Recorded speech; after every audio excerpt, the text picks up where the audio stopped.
Salut les amis, salut les petits loups. Alors comme vous en avez pris l'habitude, aujourd'hui c'est le jour des statistiques et des vidéos que je projette de mettre sur YouTube.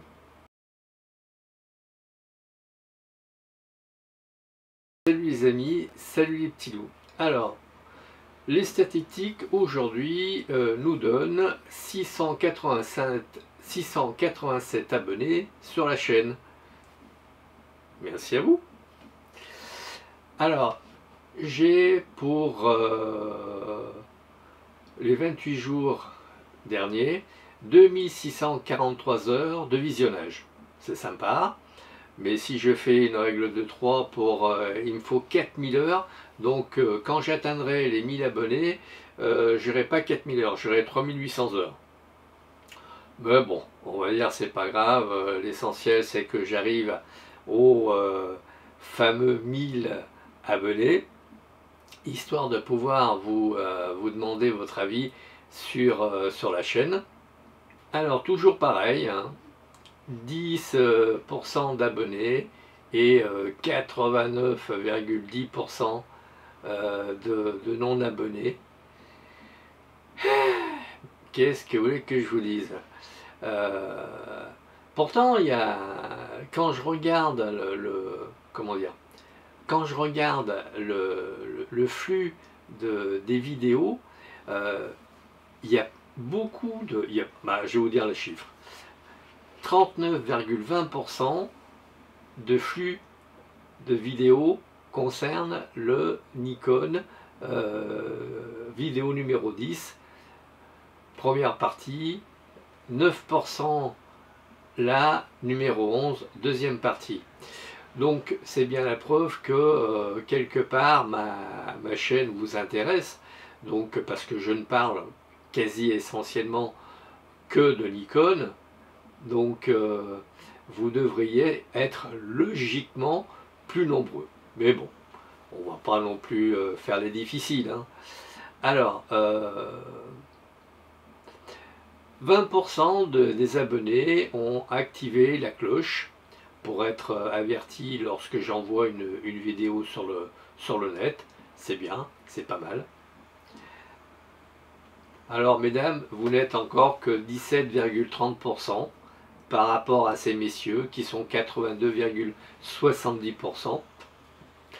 Les 18-34% représentent 69,70% de mon électorat, si je puis dire.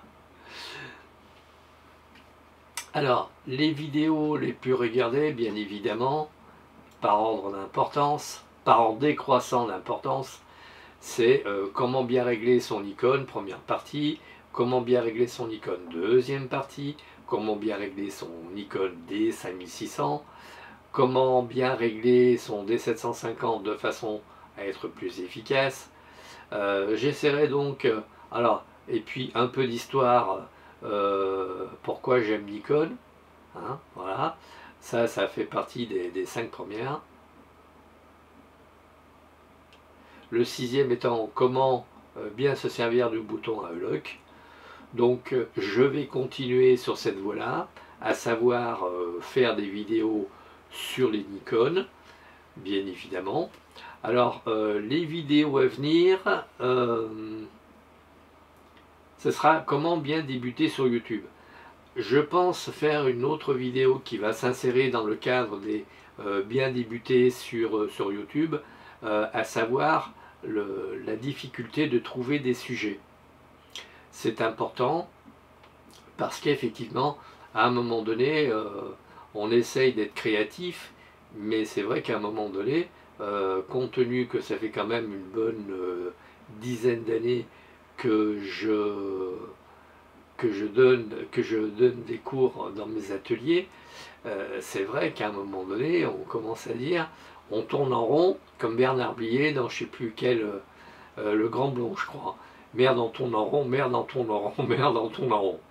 Bon, alors c'est peut-être pas forcément le cas, hein, peut-être pour vous, c'est peut-être du nouveau, du neuf, mais pour moi, on va dire, je ressasse un peu mon argumentation.